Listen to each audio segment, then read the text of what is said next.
We are kicking off here. We are recording. I know I had a few people reach out and say that they weren't going to be able to make it tonight. So if you're catching the recording, thank you still for tuning in and catching up on some content. If you are joining me live, thank you so much because I know that you could be doing a lot of things with your night. So I really appreciate you showing up, tuning in. This is kind of timely because I have a lot of my friends that I've grown up with, and they're starting to get into that process of buying their first home. And they have so many questions because there's no playbook for buying your first home, right? There's there's information out there. There's a lot of misinformation out there, unfortunately. So I want to be a resource. I want to be a place where people can go to ask questions and not feel dumb asking them. I know you probably get a lot of content from TikTok or Instagram Reels, which there's absolutely some good content out there, and some of that information is accurate. But of course, there are people who don't necessarily know what they're talking about and are sharing misinformation. So I just want to be a resource and a guide for you. And I don't want any pressure around, hey, like you're going to feel pressured to buy your first home and feel like there's this expectation that you are only working with someone for them to get a paycheck. Unfortunately, that is how a lot of our industry is. So we're trying to change that narrative at Neo. That is the mortgage company that I work with. So excited to share a little bit more about that in this presentation, but more than anything, this is just going to be helpful information for you navigating your first purchase. And some of you even maybe your second purchase, because I think going through that the first time, there's still a lack of information depending on the professionals that you were working with. So it's never too late to catch up on that content, make sure you're doing the right things and setting yourself up for success. So having said that, I am going to share my screen and we will kick it off. I think there's a chat or a Q&A. I think if you put it in the Q&A, only I can see. So don't feel any pressure. I won't call you out and share the questions that you're asking.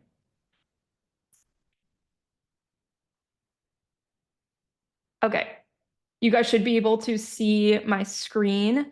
So again, how to navigate your first purchase and set yourself up for success as a first-time home buyer. If you have questions, put them in the chat, or reach out to me directly, and we can always just sit down one-on-one and go through your unique situation or any questions that you have. Again, I don't want it to feel like it's an intimidating process because we get questions all across the board. Okay, so first we are going to map out the process. We are going to talk about the types of mortgage loans that you have available to you. Again, I'm keeping it super basic on that. There are a lot of different mortgage loans out there, but we're going to keep it basic for first-time buyers. We're going to talk about the costs and investments associated with buying a home. Talk about how much you should put down. I know that's a big one for first-time buyers. Deciding when the right time to buy is, what to expect from your real estate team. So I'm going to go over both on the mortgage side and on the real estate side, and then how to shop for that mortgage advisor and realtor team, know what to look for, what questions to ask. So again, if you have any questions, throw them in the chat as we go, and we're going to get started.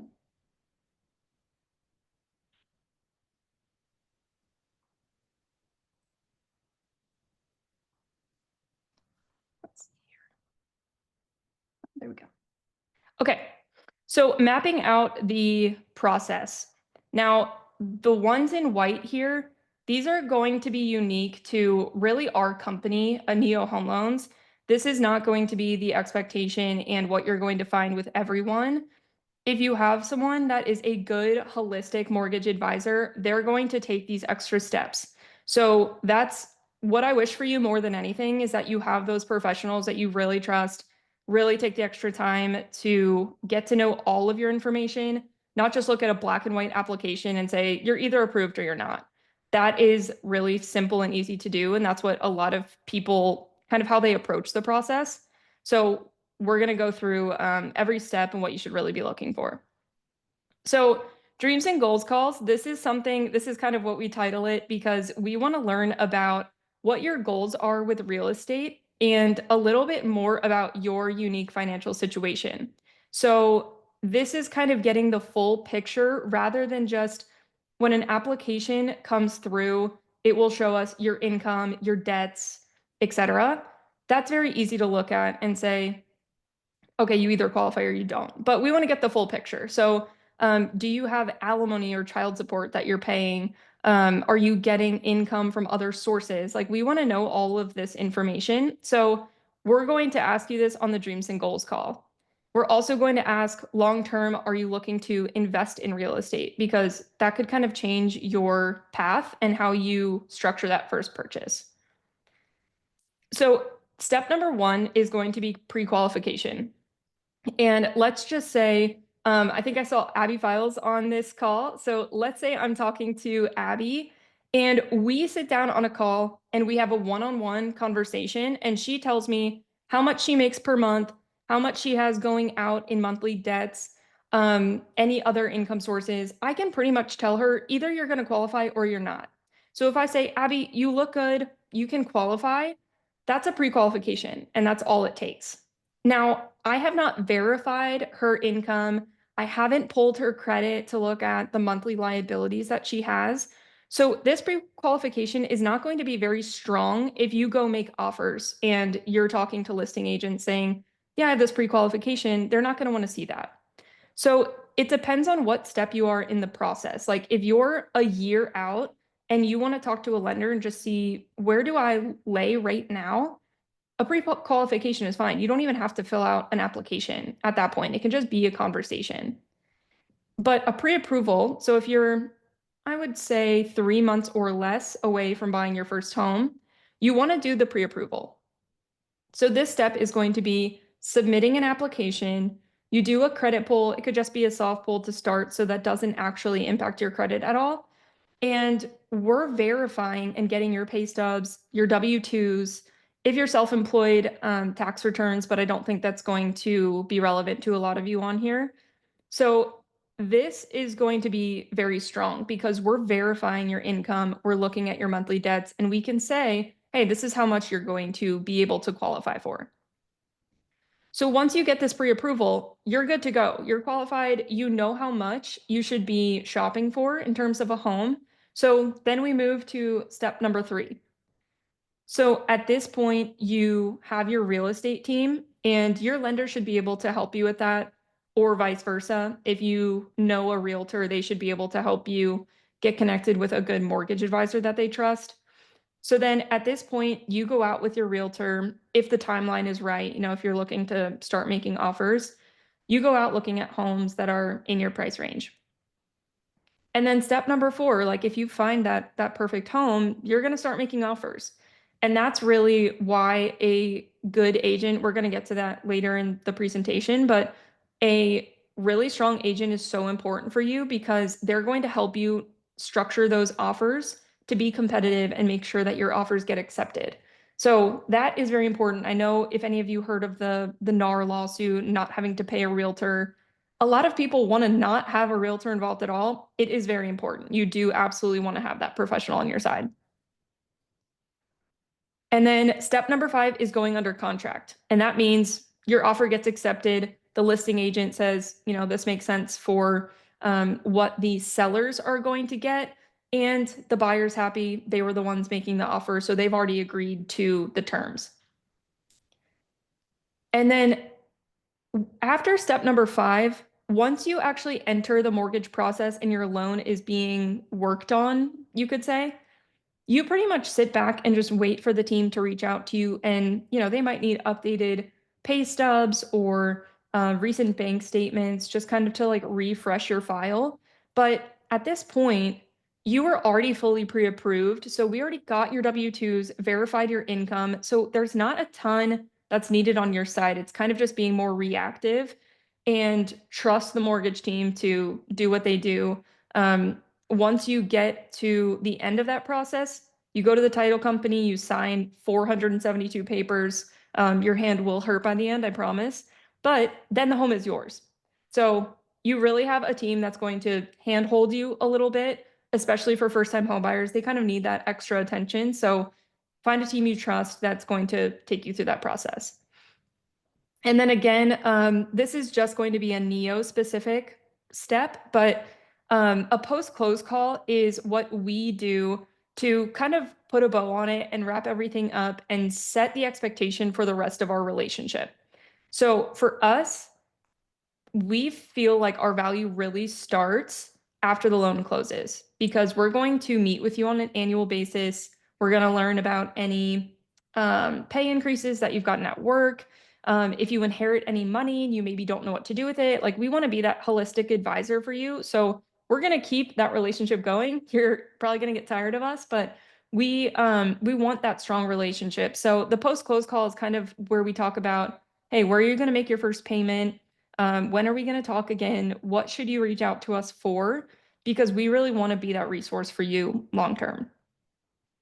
And then the annual review is kind of what I was talking about. So every year we'll call, and that could just be a 15-minute phone call. It's, do you have a lot of money sitting in the bank where maybe we want to look at working with the financial advisor?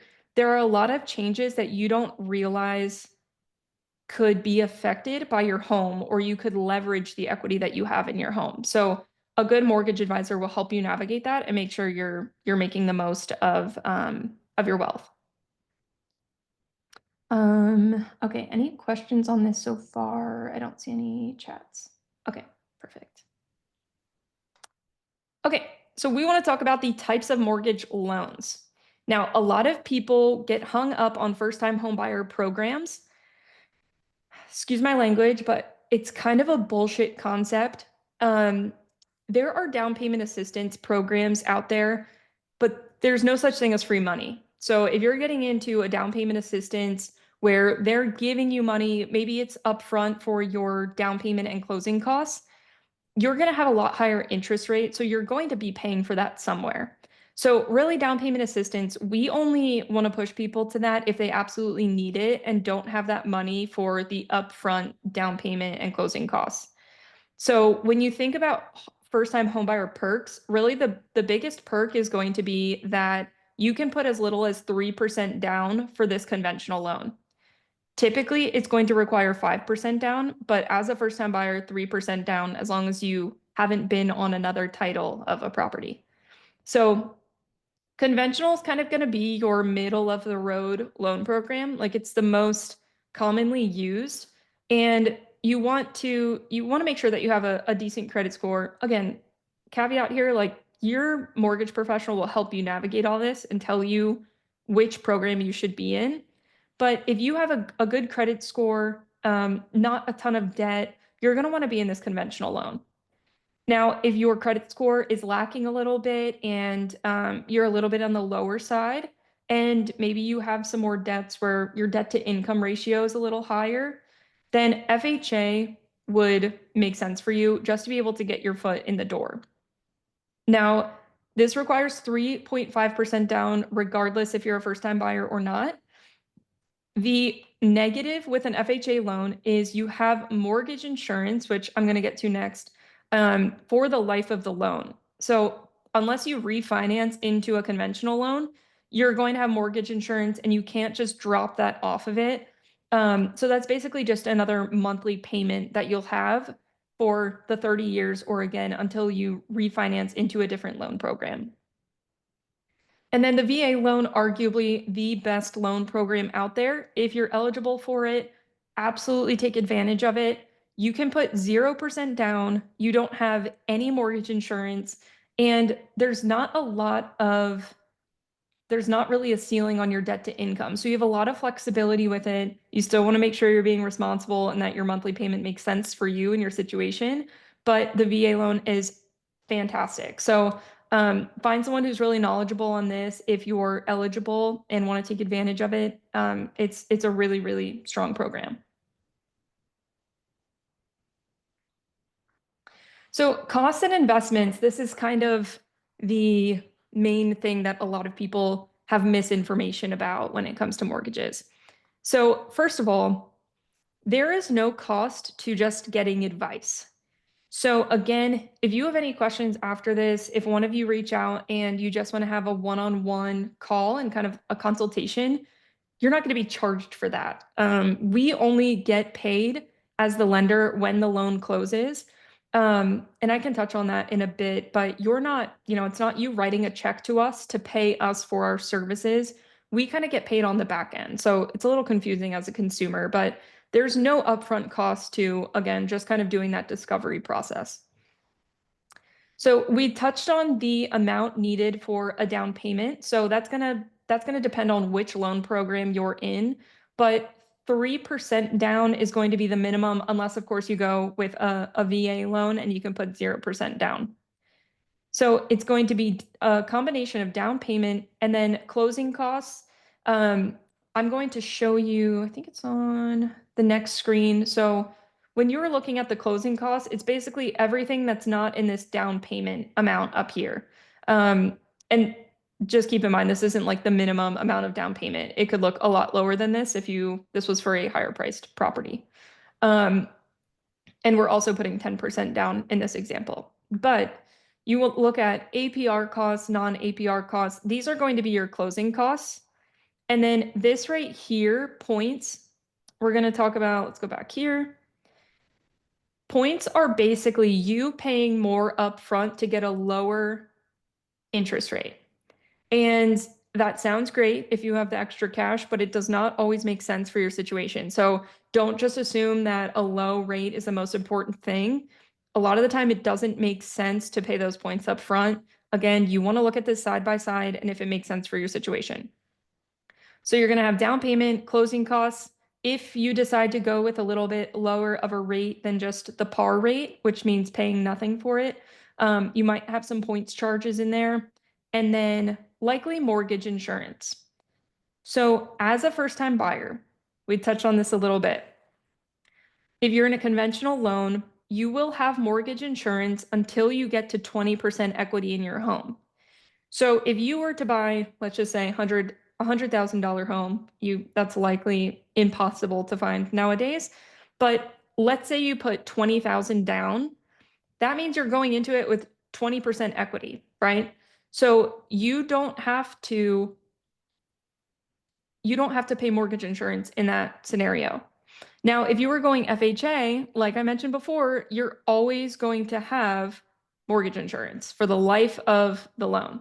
So mortgage insurance is probably going to be, and then VA doesn't have any. So this is probably going to factor in until you reach that 20%. So if you keep making your payments, then you can drop this mortgage insurance off in a conventional loan. Okay, questions on this? Okay, I see one here. How the lender gets paid. Yeah, so I touched on that a little bit. So basically, your loan, when we close your loan, again, you're not writing us a check to pay us for our services. There are going to be lender fees associated with going through your loan getting closed. So that's going to be a lot of these APR and non-APR costs. So underwriters, processors, like we have to pay to keep the lights on and pay our team. That's what you're paying for, is basically just for the team to be doing your loan. But we make a profit or get paid when we sell your loan in the secondary market. So there's a lot there that you don't necessarily need to know. But again, you just know like you're not writing a check for our services. It's kind of on the back end of things is how we actually profit. Hopefully that answered your question. I know it's a little confusing there, but I want to keep this as basic as possible because again, as first-time buyers, like you don't need to know all of the nitty-gritty details. You want to just have some baseline knowledge on what to do and how to navigate the process. So you can see down here, like these are actually 3 different loan programs, and you can see that with the higher points charges, it means your interest rate is going to be lower. So because we're charging, almost $8,300 here, they're going to have a lower rate than here where we're only charging $1,100. So you can buy down that interest rate again if it makes sense for you in your situation.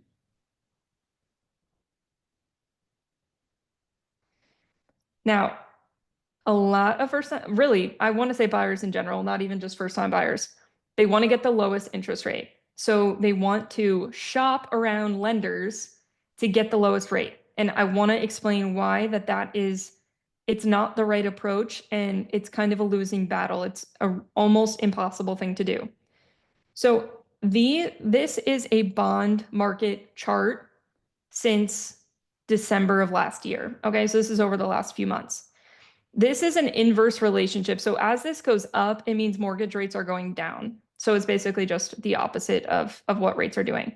So if you talk to a lender on, let's say this date here, where you can see the little green mark, and then you talk to a different lender, this rate here, those are going to be two different interest rates. And this lender, their rate changed too. So you're not comparing apples to apples when you do that. It's because the market is always shifting. So you could talk to someone at 10 o'clock in the morning, you could talk to a different lender at 4 p.m., and they're going to be different interest rates because the market is just always volatile and it's always moving. So what you really want to focus on are the points. So if you see a Rocket Mortgage ad and they're telling you that you can get a 5% interest rate, they could be charging you $30,000 to get that rate. So it's not accurate. It's really deceptive. That's one of the very poor things about our industry is there's a lot of that, unfortunately. So focus on how much they're charging you in points. Look at the lender fees. Lender fees should be pretty similar across the board. Of course, they're going to differ a little bit, but it's not necessarily a make or break. You really want to look at the value over the rate. So what value is that mortgage professional bringing you over time? Like we always tell people, we're not here to just serve you debt. We're here to help you build wealth. There's a big difference between that. We can easily close your loan and say, here's your 6.5% interest rate. Good luck paying that off. A lot of people in our industry want to say that they're helping people, and it's kind of bullshit when you think about it because they're just giving you debt and wishing you well. So look at the value that they're going to bring. If that mortgage professional is going to be more of an advisor and help you connect with financial advisors, with the best insurance agents, CPAs, that those types of professionals can help you maximize your wealth, which will do far more than just a low interest rate will. One thing to also ask is what their refinance strategy is. And if you're talking to a mortgage advisor and you ask them that, a lot of time they won't have an answer for you. But at the end of the day, I know all of you on here, you're not going on and looking at interest rates every day. Like that's, and you shouldn't be. Like it's not worth your time.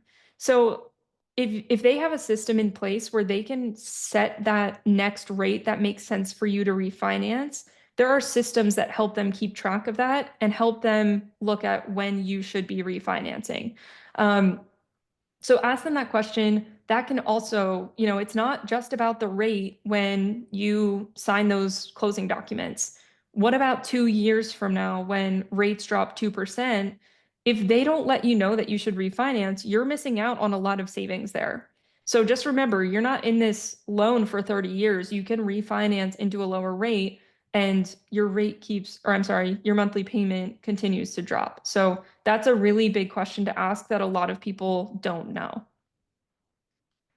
And I'm going to be sending out this recording, and then I'm also going to include some of the questions to ask a mortgage professional or a mortgage advisor that can help you kind of shop around and get the best one.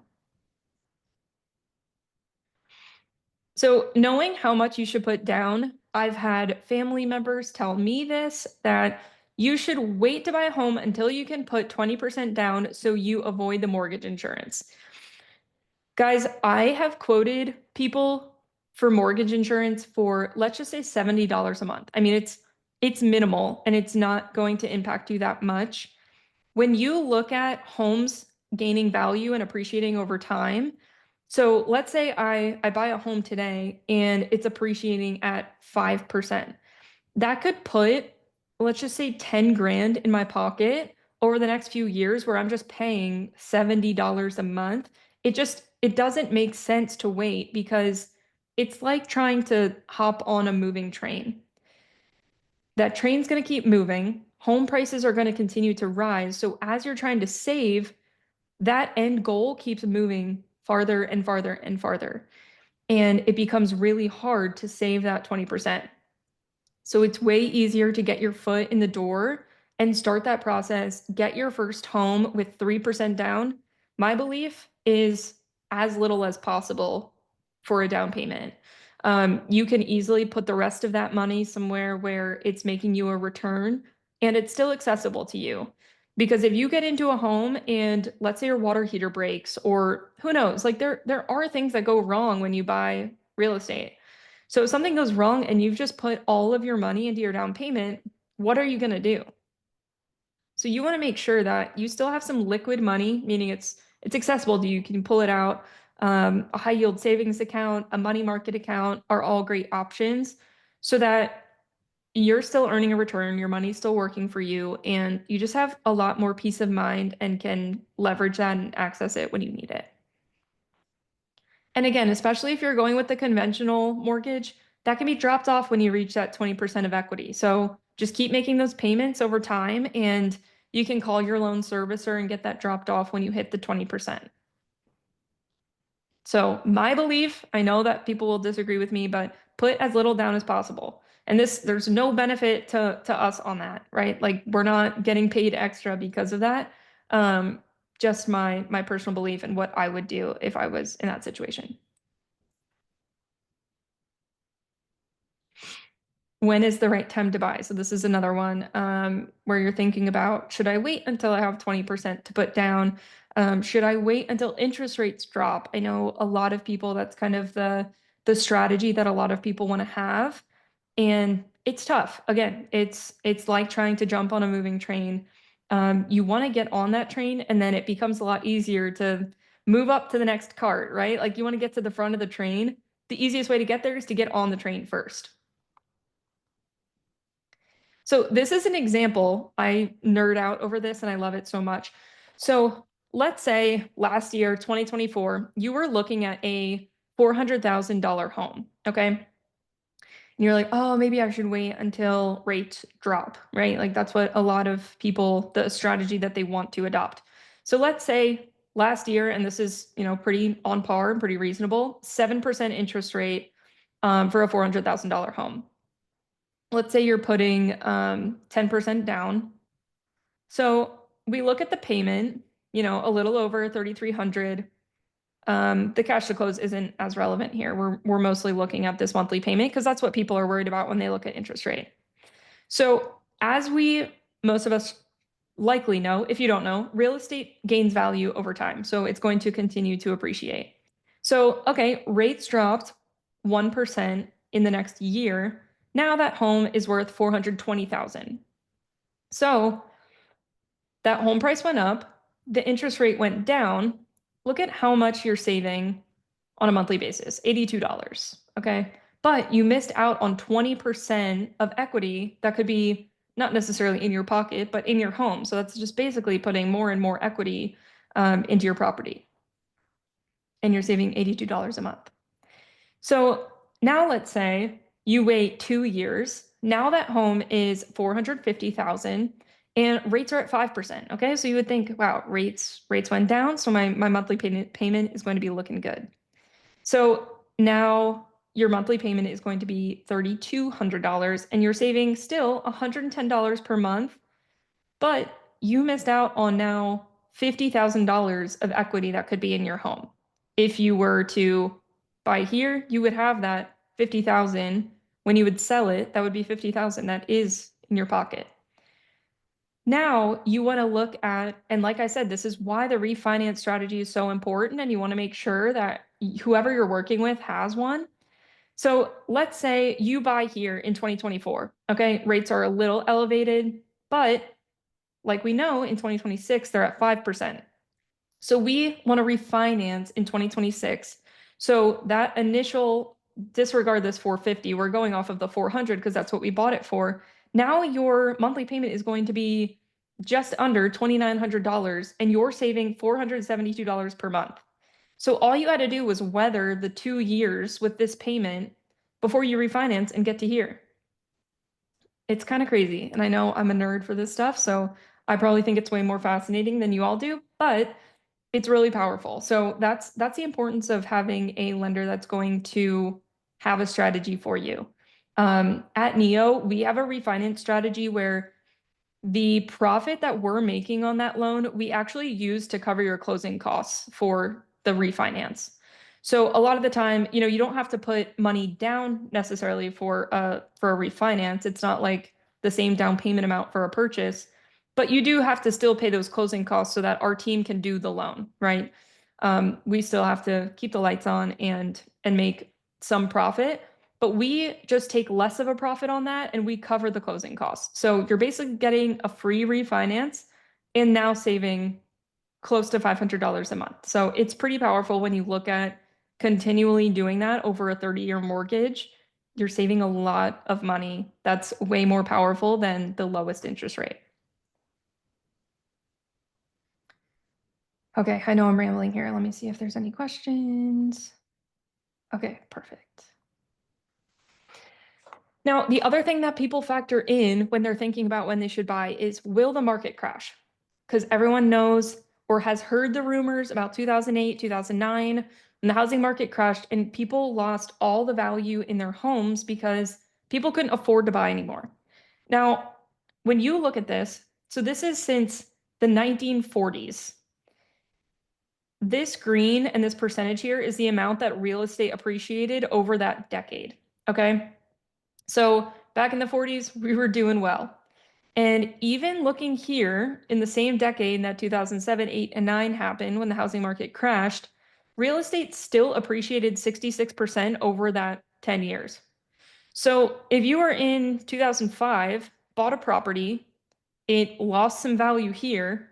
If you held on to it for 7 years, you would still be, well, yeah, you would still be in the green here. I had to do some quick math there. So the housing market doesn't just crash. This happened because there were very poor lending standards. We were not doing cross checks to see, can this person actually qualify?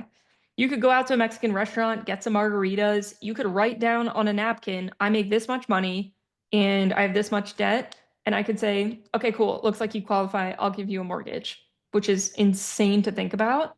But that's what was happening. So we were just not looking at people's income and if they could actually repay that mortgage. And those people could not, which is why they couldn't make their mortgage payments. They got foreclosed upon, and there was all of these homes on the market, and no one could afford to buy them. So a lot of supply, very little demand, your value just falls down, right? So that is why this happened. Now we have things in place so that that's not going to happen again. So you're not going to buy a home and in 2 years your value cuts in half. Real estate is one of the safest investments that you can make, and this just shows you exactly that. Now, when we think about, again, I want to keep this really simple. I know I'm kind of getting in the weeds here, but when you think about supply and demand, if you have a lot of supply and very low demand, that's going to result in lower prices, right? Because you don't have a lot of people that want whatever you're selling. So if I have 20 chocolate bars and I have two people standing in front of me, those two people are not going to be willing to pay a lot for those chocolate bars because there's a ton of them. They're like, you can give them away at this point. Now, if I have 20 people in front of me who all really want chocolate bars and I have two chocolate bars, they're going to start outbidding each other. They're going to be willing to pay more because there's scarcity. There's not a lot of the product. And that's the exact same with homes. So when we look at this is leading up to the housing crash, 2008, 2009. So look how much supply there is when we get up here. So there was all of this supply. Then no one could afford those homes. So there was a very low demand, which means the value of real estate went down. Now, look how much we kind of learned our lesson here. And they stopped building homes. So the supply went down. And now we're trying to build up again, but we're still not there. And on top of that, there's a lot more demand, a lot more people looking to buy homes right now. So the whole lesson here is values are going to stay strong. People are going to keep buying homes. There's a lot of demand out there, not enough homes for all of those people to get into, which is great news if you get your foot in the door and you buy a home, right? You're going to keep gaining value and that's going to continue to appreciate. So when we really look at the data and look at what's actually happening in the market, it becomes a lot less scary to buy real estate because we're not just seeing headlines of like, oh, there's going to be a market crash. Like it's a very easy thing to say, but when you look at the data, it's not going to happen.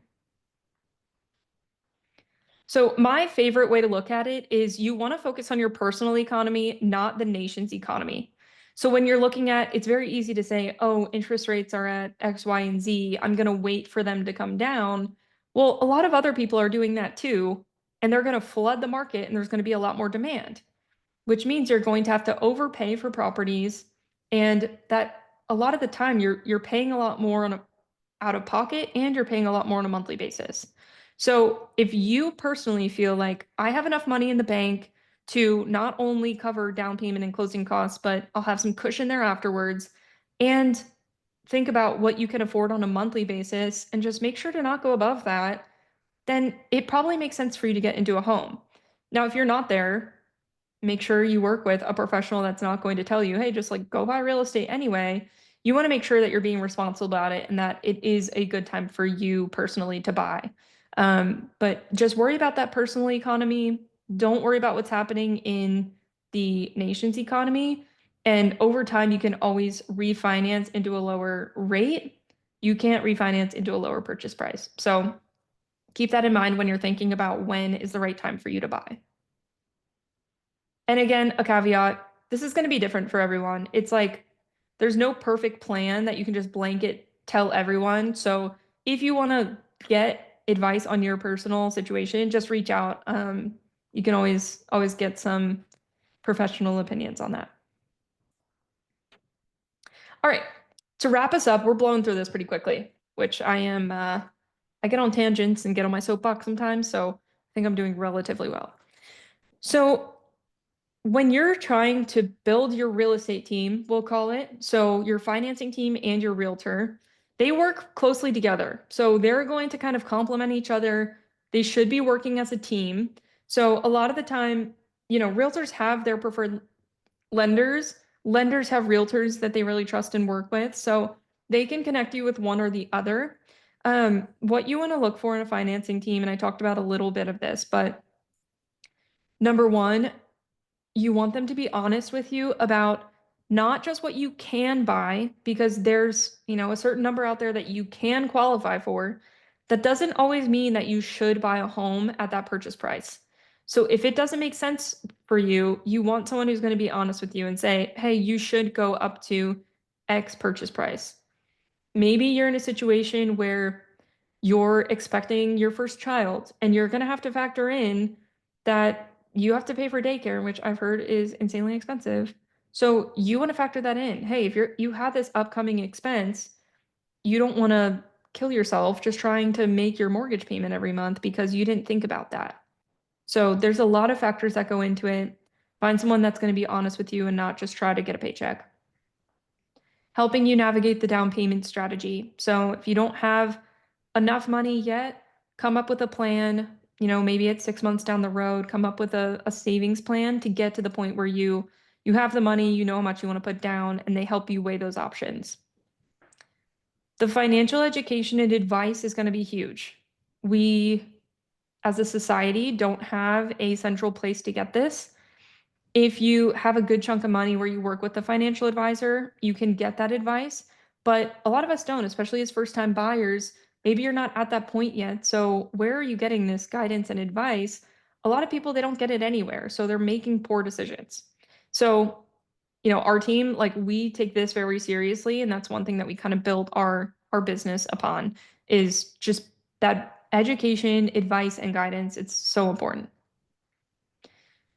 Also working with your agent on getting your offer accepted. So if your realtor is placing an offer for you, your financing team can call that listing agent and say, hey, we have cross-checked and we've verified their income. They're a really strong offer. This is a little bit about their background. So it's not just your realtor doing that work. They should really be working together, and your financing team is a big part of that. Ultimately, they should instill confidence and comfortability in you. So if you feel so uneasy and you're like, I don't want to go through with this, You want a team that's going to give you the data, give you the advice, and just make sure that you feel at peace with what you're doing, because this is going to be, it should be one of the most exciting purchases you ever buy. So just make sure to have a team that gives you enough of the background, gives you enough information to where you feel peace of mind and can be confident in your purchase.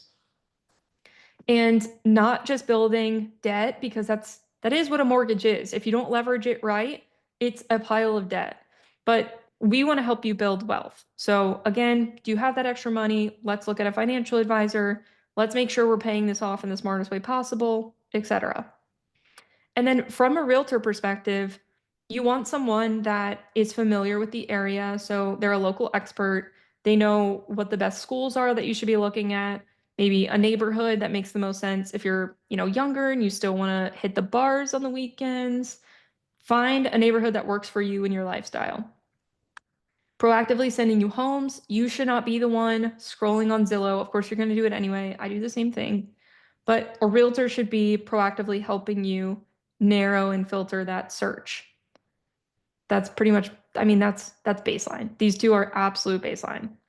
They should be working with your financing team. So, vice versa, when we're talking about the mortgage team, they should be working together there, negotiating on behalf in order to win deals. That is the power of having a good professional, is getting you the most for that purchase.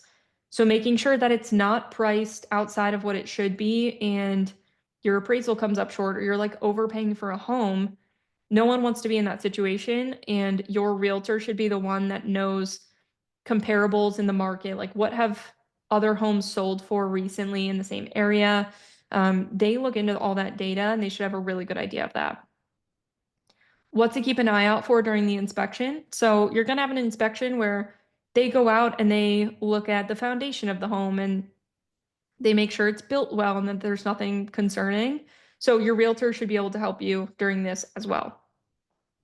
Leverage relationships for off-market opportunities. So if there's a home that's coming to the market soon, but maybe it didn't hit Redfin or Zillow yet, if your realtor has those connections and knows the listing agent, they can get the inside scoop on that, and then you have way less competition. So if they have those connections, that's a huge benefit for you. Um, so that's another one too. If they're well connected in the area, that's a huge perk. And then provides you access to their network of partners. Your financing team should be able to do this as well. Whether it's general contractors, if you're looking to do some work on the home after you close, there's a variety of people, but they should be able to connect you with those folks as well. And with these together, if you're financing and your realtor, you should feel very confident and you should not be doing a lot of the proactive work in the home buying process. If you feel nervous, if you feel uneasy going into it, I always say trust your gut. Make sure that you have people that make you feel really confident, really at peace, because it's a huge, huge part of it. Again, this is going to be probably the biggest purchase you ever make, at least your first home, right? And then you'll probably move up and buy something that's a little bit more expensive. Sorry, my Chrome restarted there. But a home is going to be the biggest purchase that you make, right? So you want to make sure that you feel really confident and good about it. Make sure you have professionals that are giving you that guidance and advice and instilling that confidence in you, and you will be good to go. It's an exciting thing. I'm glad I get to be part of it for our clients. And I just love to see people get into homes that they love and go through that experience. So if I can help at all, we were at the end of our time. I know I just stopped sharing my screen abruptly, but if I can help at all and you just want questions answered, please reach out. I love this stuff. If you can't tell, I'm like a super nerd about it. So reach out and we could just have a conversation. I will never pressure you into buying a home, first of all, because it should be on your time. You should decide that. But you can get advice on like, am I in a good situation? Do I have to do anything in terms of saving up, maybe waiting for a pay raise, getting my credit in a better place? You can just get that sort of advice on your personal finances and the position that you're in. So reach out if I can help. But thank you all again for showing up tonight. I know, again, I'm rambling here for the last 45 minutes, but you could be doing a lot of things with your night. So I appreciate you showing up. For those catching the recording, thanks for watching, and hopefully this was helpful. Reach out if I can help, but otherwise, we'll catch you guys next time. I'm, by the way, planning on doing this on a monthly basis, so it's going to be different topics on credit, financial advice, home buying, etc. So keep an eye out. I'll keep sending those emails and letting you know when the next one is, but I hope to see you then. Thanks, guys. Have a great rest of your night.